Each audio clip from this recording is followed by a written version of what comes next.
Jamie thought it was a scratch at first, the little spidery mark at the base of his ribcage. It wasn't until it started spreading that he realized it was scar tissue, twisted and ropey, stretching across his belly, and it wasn't until the next day that he realized it was spelling words. You have been warned. You have been warned. You have been warned. PseudoPod, episode 839, November 18th, 2022. The only thing different will be the body, by J.A.W. McCarthy. Hello everyone, welcome to PseudoPod, the weekly horror podcast. I'm Alistair, your host, and working the audio wizardry once again this week is the amazing Marty. Our story this week originally appeared in the anthology A Woman Built by Man, published by Cemetery Gates Media, and is by J.A.W. McCarthy. J.A.W. is the author of Sometimes We're Cruel and Other Stories, again from Cemetery Gates in 2021, and Sleep Alone from Off Limits Press, forthcoming in 2023. Her short fiction has appeared in numerous publications, including Bastarian, Lamplight, Apparition Lit, Tales to Terrify, and The Best Horror of the Year, Volume 13, edited by Ellen Datlow. She lives with her husband and assistant cats in the Pacific Northwest, where she gets most of her ideas late at night while she's trying to sleep. You can call her Jen on Twitter at JAWMcCarthy and find out more at jawmccarthy.com. Our reader this week is the truly amazing Julia Rios. Julia is a queer Latinx writer, editor, podcaster, and narrator whose fiction, non-fiction, and poetry have appeared in Latin American Literature Today, Lightspeed, and Goblin Fruit, among many other places. Their editing work has won multiple awards, including the Hugo. Julia is a co-host of This Is Why We're Like This, a podcast about the movies we watch in childhood that shape our lives for better or for worse. They've narrated stories for EscapePod, Podcastle, PseudoPod, and Cast of Wonders. They are one of the best panel hosts I have ever seen. They are extraordinarily good company at post-Worldcon dinner. They are genuinely one of my favourite people, and I am delighted to have them on the show. Hi, buddy. Thanks for doing this for us. You can follow them, and you really should, on Twitter at OMGJulia. So, without further ado, we have a story for you. We promise you, it's true.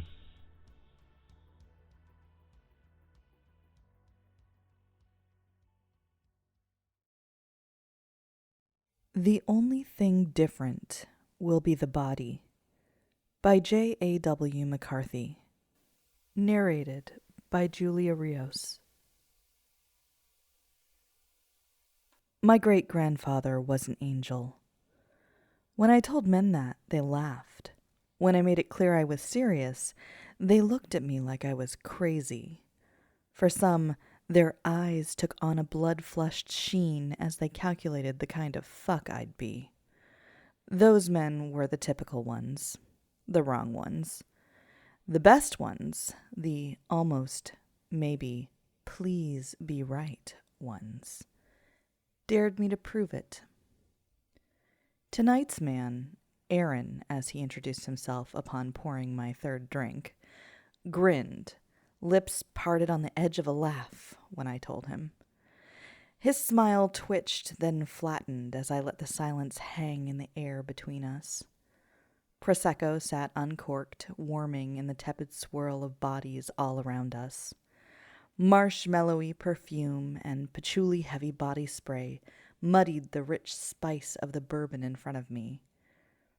Aaron's eyes wandered somewhere beyond my head, perhaps assessing who might have heard my declaration and if they would judge his response. Still, I said nothing. Aaron cleared his throat. "Define angel," he said, a hint of a grin still hanging on. "A celestial being, fallen from heaven." This was what I told all the men, what they wanted to hear. 1 in a million, the rare angel that tumbled from the clouds due to a terrible accident or perceived sin. The story changed depending on my mood. Now resigned to a mortal life on earth. Mortal body, mundane worries, with the exception of a ticket straight to heaven and the possibility of future falls that would equate to eternal life on earth. My angel great-grandfather was raised by a homemaker and traveling salesman. He met my great-grandmother in church, where she led the choir. He learned to affix doors to mid-sized sedans at a Chrysler plant in Missouri. They had 3 sons and 1 daughter, 6 grandchildren, 7 great... But I thought angels don't have, genitals, so they can't reproduce, Aaron said, fiddling with the cups of garnishes lining the bar between us. Mortal body, I reminded him. None of my great-grandfather's descendants were angels, though. It's not something that can be passed down. Angels fall from heaven, but most of them don't know that. Once they enter the earth's atmosphere, their wings sizzle, then shrivel like meat in a frying pan, sliding from their shoulder blades, same as a scab or a flake of dandruff, to be swept into the garbage or rot unnoticed in the dirt, before their human mind finds consciousness. Most spend the entirety of their human lives with no knowledge of their divine lineage, except for a rare few who discover the truth. This was the part of the story where the guy would make the usual joke about how I must hurt, since I too had fallen from heaven. And stupid as it was, I would laugh because I wanted them to leave with me.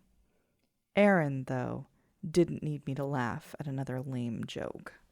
So, when did your great-grandfather find out he was an angel? He asked, shaking a martini for the woman next to me.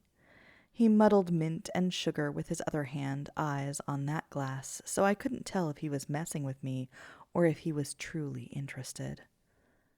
He always knew, I said. He liked to lord it over everyone. He got people to do whatever he wanted because they thought he'd take them to heaven with him. Aaron poured the martini into a glass, topped it off with an olive, and placed it in front of the waiting woman. His eyes lingered on her, his grin devouring her polite, "Thank you." I'd noticed this woman, too, comparing her long blonde hair and wide mouth to my own pleasant but unremarkable features. Even in a plain t-shirt, she looked both sophisticated and welcoming, that perfect edge of youth that made her an appealing and acceptable kind of vulnerable. Despite my age, I still got carded, but my face displayed the kind of youthfulness that made men nervous. They usually didn't want that kind of attention. "Why did people believe him, your great-grandfather?" Aaron asked me, still watching the woman as she took her first sip. She didn't need a good story to hold a man's attention. His wings grew back. "Oh, yeah?" That got him. Now his eyes were back on me, hands busy stirring bourbon into the muddled mint and sugar. "You got a picture of him?" "I have something better." Aaron raised an eyebrow, his mouth taking on a curious, if skeptical, little grin. There was a glint in his eyes, that wet look of blood vessels swelling with anticipation. The woman next to me receded into the crowd. "Prove it," he said.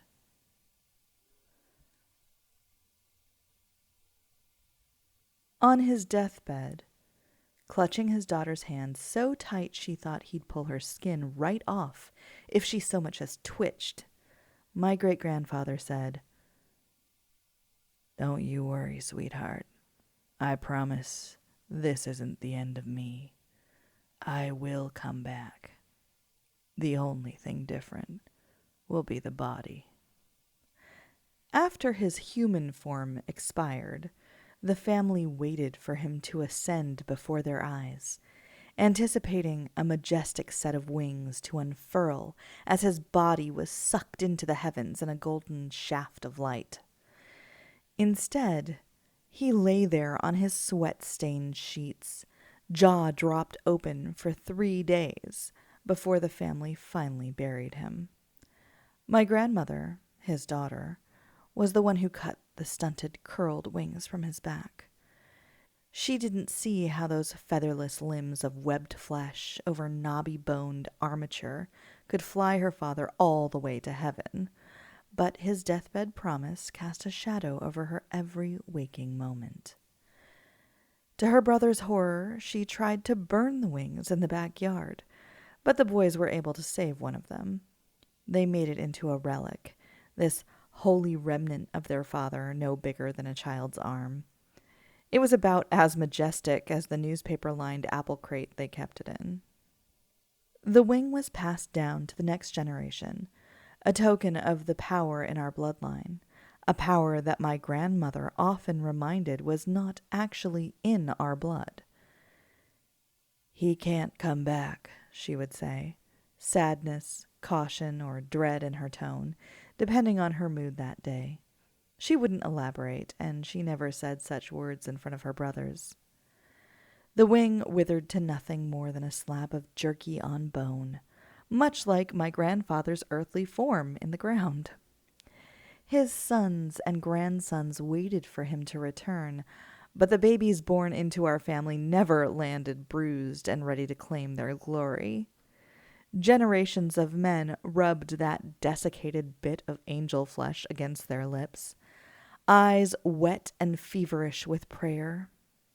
They took their shirts off in front of mirrors and made their wives feel for stray nubs of bone sprung from their shoulder blades every night before bed. The women sighed and kept their secrets. After the expectations dwindled, half of my family became even more fervently religious, sure that the angel would grace us with his presence again if we could just be more patient, if we could just believe. The other half, the women, swore my great-grandfather was proof there is no God and never set foot in a church again.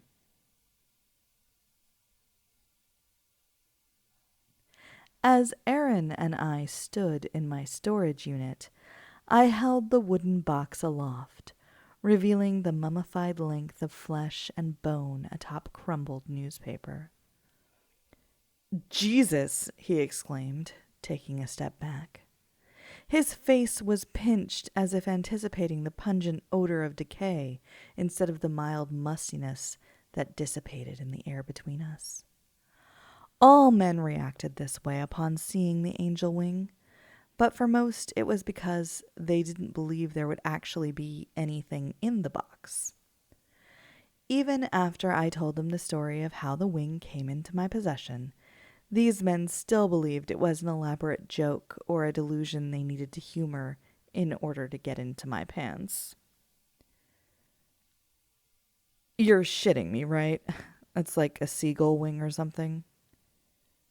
"Do you see any feathers?" I asked. Aaron approached the box again, daring a peek inside. I could admit that even though the wing wasn't much more than a few scraps of leather on bone, it was still alarming to see, a piece of a corpse carelessly preserved by time and a lazy hand. "You got me," he said, a tight-lipped little grin surfacing as he shook his head. "That's like something you found on the beach. I knew it." "Then why did you come here?" I waited a beat, but he didn't answer. None of them were ever willing to say it out loud. "The men in my family believed they'd become angels too if they consumed a piece of my great-grandfather," I said, setting the box back on the antique oak dresser that had also been in my family for generations. I leaned against the wall and watched Aaron's chin recede into his neck in a look of disgust and disbelief. "I thought you said it can't be passed down."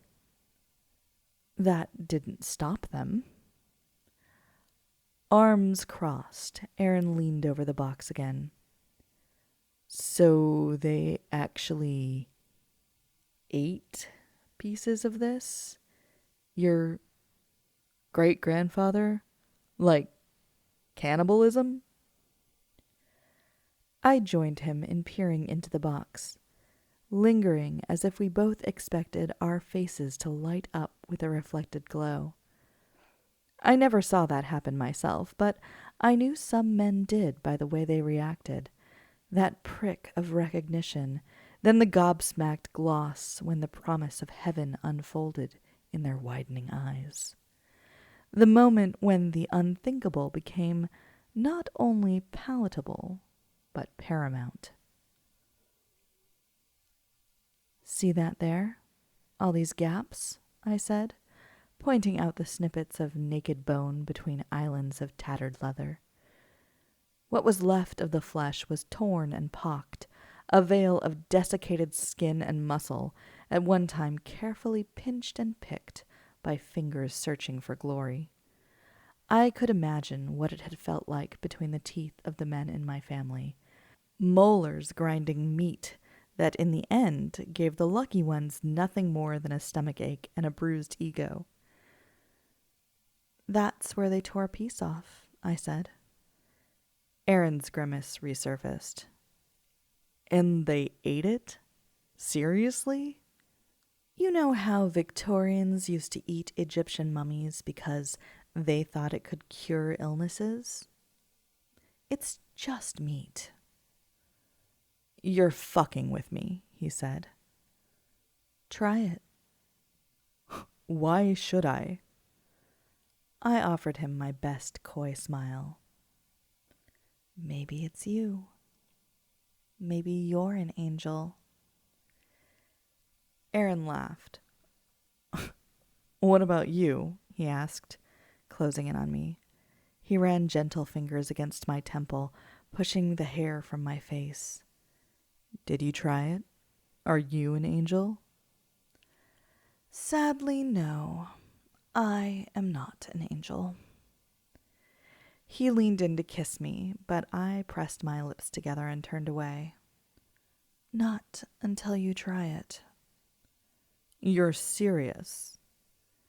Stepping back, he turned from me, his eyes traveling the confines of the storage unit, the heavy furniture lining the walls, the harsh fluorescent light overhead, the metal door I'd rolled back down. I wondered if he was cataloging every heavy lamp and book-laden box within his reach, anything that could do some damage, no matter how temporary. "What was I thinking?" he asked, and gave a little shrug of a laugh. I knew the regret was setting in, the realization he should have kept his attention on the beautiful blonde woman at the bar instead of leaving with me. "I thought that was just a story to get me to... I mean, is this your idea of a game? I don't know why the fuck I came here." "Consider yourself lucky you didn't have to think about it." I reached into the wooden box and stroked the length of the wing, making sure Aaron's eyes followed as I pulled a flap of dry brown flesh between my fingers. There wasn't much left to choose from, just a few little pieces of petrified skin and muscle clinging to gray striated bone. "It's simple, really," I said. "You could spend your life thinking you're nothing special, wasting every opportunity because you were never tested. But this," I tugged on the flesh, "this could change everything. If you're an angel, that's power. That's a ticket to heaven. That's eternal life. Isn't that what we all want?" Aaron didn't say anything. He continued to stare at the wing in the box, skepticism tightening his brow and jaw. But his eyes, that was different. His pale eyes shone with anticipation. Just a spark, but it was enough. Neurons firing, daring his fingers to touch that artifact of wizened skin and bone, as I had. That promise, no matter how ridiculous, was ready to be tested with a "why not?" He was almost there. You want more proof? I asked. I opened the top drawer of the oak dresser and pulled out the photo I kept under the sweaters and blouses that hadn't been fashionable in decades. It was the only photo I'd kept, the only photo I hadn't burned. Aaron took it and turned it over in his hand. Papa and Hilda, 1947, written on the back in spiky cursive. I couldn't remember which of the boys had written that. In the faded black and white portrait, middle-aged Papa sat on the back steps of the family home, his 17-year-old daughter perched on the step below him, while his limbs were spread, relaxed, a grin almost smug on his trim face. Hilda kept her arms and legs pinned tight to her center, ankles crossed, hands clutching her elbows. Her smile was forced, ready to break if her brother didn't hurry up and snap that fucking photo already. One of her father's wings was tucked behind his back, only the tip visible. The other, stunted, featherless wing was wrapped around his daughter. The webbed flesh, speckled with red and blue veins, the skin between the armature of bones so thin you could see sunlight right through it, that had always disgusted Hilda. His touch had been even worse, a pair of extra limbs he could take out and stow away at will. Even if he merely brushed past her in the hall, his odor of pipe tobacco and sour milk would cling to her hair and clothes, and he would ensconce himself in the bathroom when all she wanted was to wash his smell off her. "Hilda," he would call from behind the always cracked open door. Her brothers would laugh as she grabbed the washcloth, the tears already starting. Aaron looked from the photo to me, then back again. "The woman." "That's my grandmother." "You look just like her." He gave a little chuckle before handing the photo back to me. "If this is real, shouldn't this be in a museum or something? Shouldn't your family be famous?" "It's better that no one believes us." Nodding, he turned so we stood side by side, the dresser and the wing in its box behind us. His knuckles grazed my thigh, fingers lingering on the way down. "I know why I came here." He let the admission hang, as if it was an intimate confession, a vulnerability that was supposed to draw me closer to him. "So, why did you invite me? Why do you care if I believe you?" I pushed my thigh against his, just light enough to make him question if the movement was intentional or clumsy. Over the years, I'd learned you always have to give a little to survive. "I saw something in you. I thought you might be the one. An angel." Aaron raised an eyebrow. There was that glint in his eyes again, blood moving, calculating, hope restored. "You do this with a lot of guys?" "Every man I meet."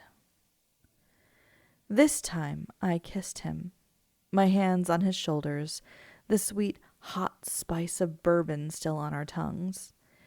His hands found my waist, and he pulled me into him, thumbs pressing down to my hip bones, as if he was worried I might change my mind.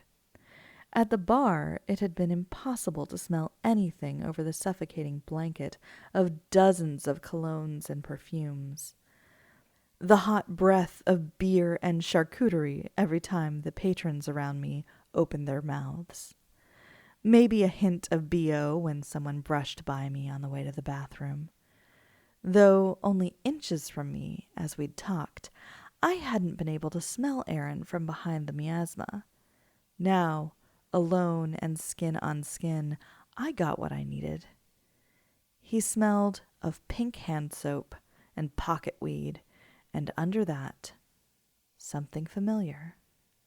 The treacly vanilla and spice of pipe tobacco, mildewy towels, the expired milk tang of dried sweat on cooled skin. Lips locked together, I pulled away. I didn't want Aaron to feel me gag. "What's wrong?" I didn't answer.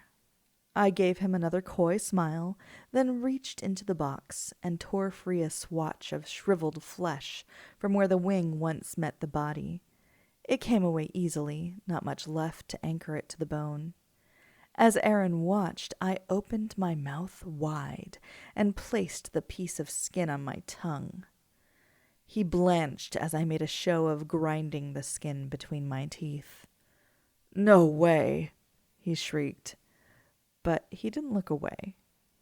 The initial disgust on his face turned to the broad lift of excitement. Now the wing was singing, and if there was a glow, Aaron was finally seeing it. He peered into the box again and reached a tentative hand towards the wing. It was when his finger grazed the leather that it happened. The subtle vibration as his limbs stiffened, the recoil of his finger from the length of flesh he'd chosen, a mixture of repulsion and pain on his face, as if the wing had burned him. One, then two fingers sliding right back onto that petrified wing when the lure became overwhelming. The bright pop of a gasp as he realized exactly what he was in the presence of. He folded to it, both hands in the box now. There was no blood left in that wing, but its DNA was alive, same as my blood, ready to flow into Aaron as he opened himself up to every possibility. "Just a taste," I warned him. "There's not much left, okay?" This time he didn't hesitate as he freed a scrap of petrified flesh from between the radius and ulna. We faced each other, a thread of excitement trilling between us. That sacrament I'd been chasing since Papa died, since I realized what I could do. Just a scrap of an old, deluded dead man, imbued with more power than any one person, angel or not, should have. That power was now tucked under my tongue, bloated from my saliva, celestial leather pushing the musty blandness of fingernails and dried skin and other benign human detritus against my gums. I leaned into Aaron and kissed him again, tongue pushing against his so he could taste what I had. When he pulled back, I knew he was ready. At my nod, he placed the scrap of angel flesh on his tongue. I watched as that little piece of Papa's body moved around in Aaron's mouth, passed from molar to molar, bisected with great effort, then tested on his tongue. His eyes narrowed as he worked to discern the flavors of rancid meat or dried blood, then widened in surprise when he didn't find either. All of the men had been surprised. Eating a piece of an angel wasn't any more shocking than nibbling on a scab. When Aaron appeared to stop chewing, the whisper of dried flesh between his own bones snuffed out. I opened my mouth and revealed the piece still on my tongue. I made a show of curling it to the back of my throat, then closed my mouth and, clutching the scrap of wing between my molars, made sure he saw me swallow. "Eternal life, right?" I gave an easy little laugh. He grinned and swallowed too. "Fuck, I can't believe I did that," he said, after swallowing again. His face flushed with a rush of adrenaline and pride, lust giving way to a different kind of hunger. I glanced back at the box. 8, maybe 9 little flags of skin left. Time would deteriorate them further, reduce what little flesh remained to scraps too tough to chew, but not enough to make anything happen. Not for my needs, anyway. Seeing Aaron's face, the glow as he stood there, buzzing, both stunned and elated, assured me I'd chosen correctly. "Do you remember my name?" I asked. Yeah, of course.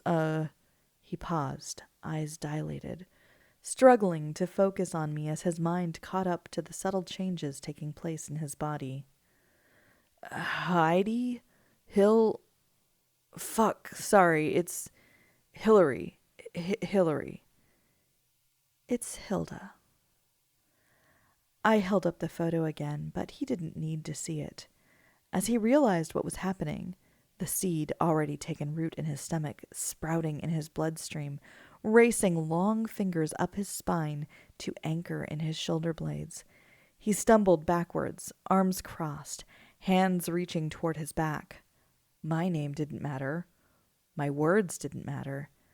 Even if, in that moment when he touched the angel wing, he had believed me without reservation, it hadn't occurred to him how it would feel to become an angel, or what an angel really was. Hilda, I said. Aaron reached out, grabbing the edge of the oak dresser, fingers flailing desperately towards the wooden box before I pulled it out of his reach. His face was bright red now, eyes bulging and mouth agape in a silent gasp. He looked like my brothers. Not all of them, just the lucky one. As his shirt bulged behind him, he made a wet, gurgling sound and then fell to his knees. He looked at me one last time, eyes pleading, then went face down on the concrete floor. I spit out the flesh I'd been holding in my mouth and got to work.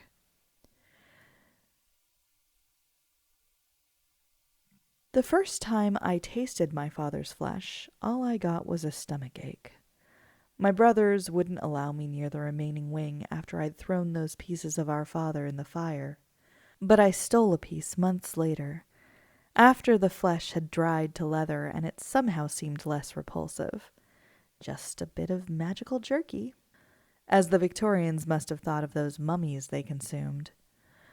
Crouched under the basement stairs, I ground the strip of flesh between my teeth and marveled at how it didn't taste like the chicken I'd imagined at best, or the pork fat I'd expected at worst. I swallowed, kept it down, and waited for wings to erupt from my own shoulder blades. Though I never fully believed I would become an angel, I ate that piece of flesh because it was a satisfying farewell to a man who would have burned his Bible at the thought of a woman ascending into God's graces. I took pleasure in imagining how I would make my brothers wash my wings before I crushed them and took my place in paradise, leaving them to cry and plead in my shadow. The promise died that night with a dose of Pepso ginger, as quietly and inauspiciously as my father had expired in his bed. My brothers intended to wait until they deemed an adequate period of mourning had passed, but the temptation to taste the wing broke them before their black suits were tucked back into the closet. Theodore, the oldest, tasted first, not noticing I'd torn a piece from the tattered edge of where the wing had been bound to our father's body. I watched from the kitchen window as the boys formed a circle in the backyard. Thomas and Harold's faces stretched in awe and reverence as they waited for Theodore to bathe them in his heavenly birthright. When Theodore doubled over in pain, the other boys dropped to their knees, palms raised to the sky. Theodore died 5 days later in our father's bed, tears in his eyes as he told me how the body should have been his. Despite what they'd witnessed, my 2 remaining brothers repeated the ritual a month after Theodore's death, this time prefacing their communion with hours of feverish prayer in the basement before consuming their pieces. Thomas died within hours. Harold, experiencing neither illness nor glory, went back and ate a full quarter of the wing. Salvation or suicide, I wasn't sure. To my surprise, Harold survived.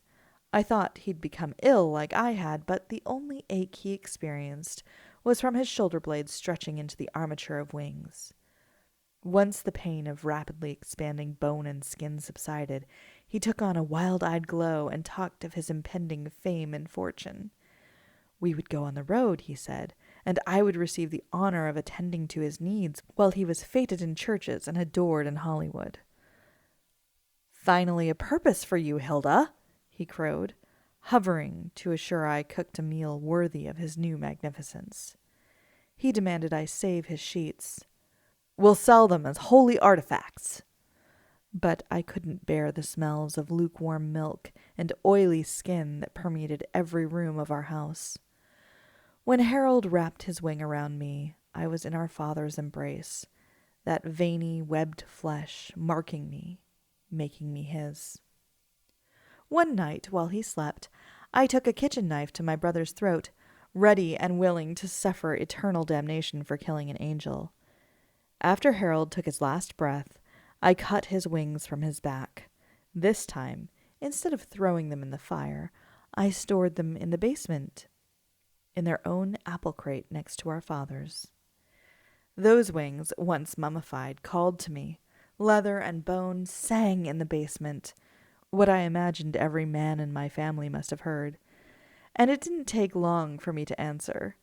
I tasted, and with enough tastes, ceased to become ill, not even with a stomach ache. In the first year, I ate an entire wing.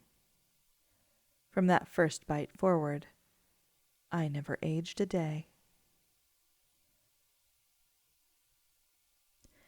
Aaron's wings emerged in a matter of hours, buds bursting abruptly through the back of his shirt while he bled out from a severed throat on the floor of my storage unit. I sliced the buds open and unfolded wings as delicate and firmly seated as an ingrown hair. If I'd let him live, if I'd somehow convinced him to keep his transformation a secret and stay with me, live with me, those wings would have grown bigger, perhaps even eclipsing the size of a child's arm. At the time of his death, they would yield enough meat so that I could go longer between these kills. But I didn't have that kind of time. Besides, I'd already lived with an angel. I'd already lived through the ego and the injustice and the all-consuming ferocious hunger for power. Being of service to them, Papa and Harold, was enough for all my lifetimes. I never thought I'd be seeking out these men, hoping to invite one of these terrible angels into my life. But once I took my brother's wings and discovered what they could do for me, I never consumed my father's flesh again. I only have to touch what's left of him in these demonstrations to lure new men, new angels on which to feed. Papa has served his purpose in a way he never intended. With these new angels, I have learned to use the primal urge to mate to my advantage, and I've gotten very good with a knife. After a few strategic cuts, Aaron's wings disarticulated with the satisfying pop of cartilage releasing bone. The sour milk and mildewy odors eclipsed that of blood almost immediately. I'd never understood why the pipe tobacco lingers, even in men who've never smoked. I guess that's a piece of my father, stubbornly living on in every angel that's awoken upon consuming him.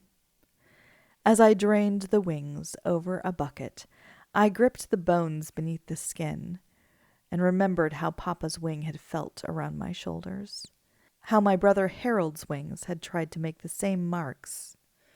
I can do this, finding angels, killing them, taking their wings, forever. But, as my father said, each time the only thing different is the body, and I can't find all the bodies. There are other angels out there falling to earth every day, and I know there are other women out there like me, other women who haven't lost sight of the goal, who won't get lost in the unexpected bonus of eternal life. There have to be.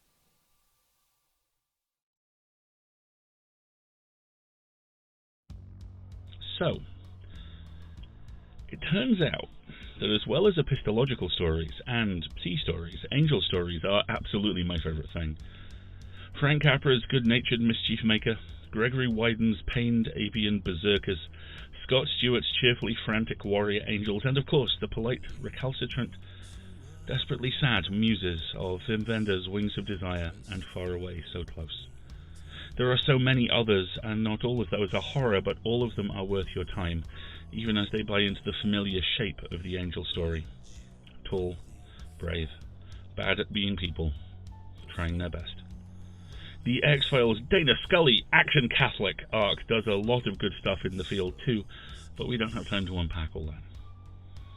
McCarthy does, and takes the angel story somewhere I've never seen it taken before, and does so with the same intense precision as her protagonist.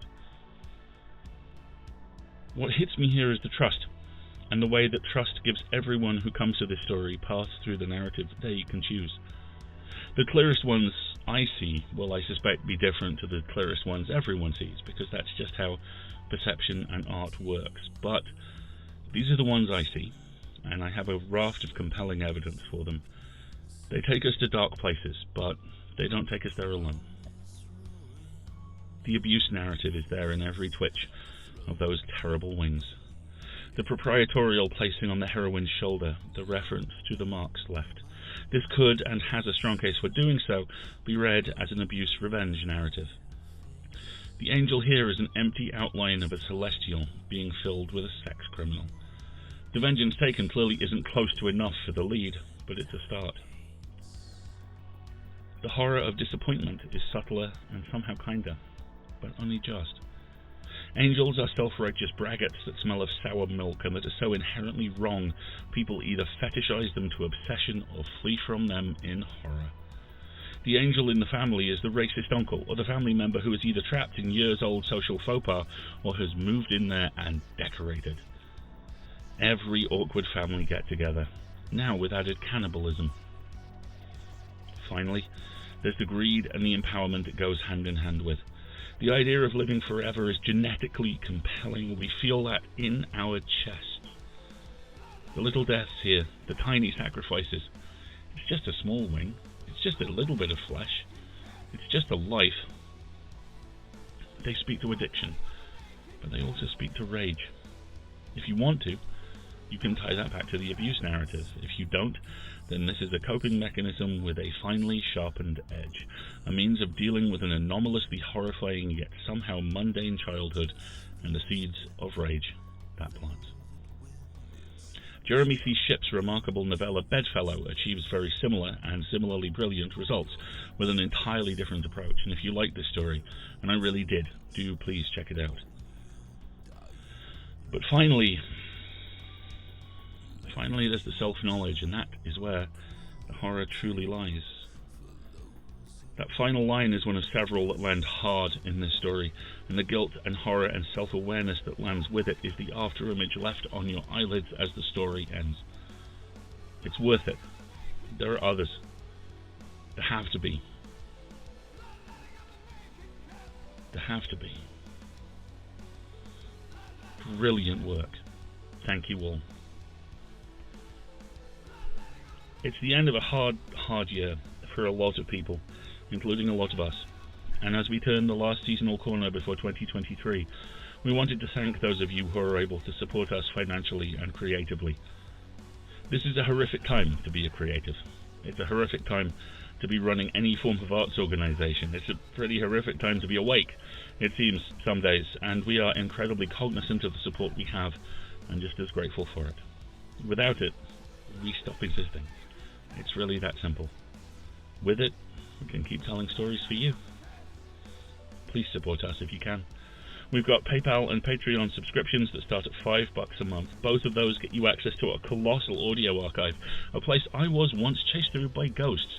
And if you want to listen to our full cast audio drama, The Witching Hour, you can and should, and we'll hit that. The Patreon subscription tiers don't involve me being chased by ghosts, but they do get you all sorts of goodies at the higher levels. Like I say, it's all good, and it's all needed. Please help if you can, and thank you. And if you can't help financially, please consider talking about us. That helps a lot too. If you liked an episode, please link to it, or blog about it, or leave a review on your podcatcher of choice. It all helps, and with your help, we can help stories get to the audience they need. This has been a production of Escape Artists Incorporated and released under a Creative Commons Attribution Non-Commercial No Derivatives license. It'll be the same next week when Marty returns on audio production and Scott steps in as host for No Hungry Generations by Johnny Compton, read by Amy Kelly. We leave you with this line from Gregory Wyden's modern classic, The Prophecy. I'm an angel. I kill firstborns while their mamas watch. I turn cities into salt. I even, when I feel like it, rip the souls from little girls, and from now till kingdom come, the only thing you can count on in your existence is never understanding why. Have fun, folks. We'll see you next time. It's a PseudoPod. It's a big foot. It's all about podcasts these days.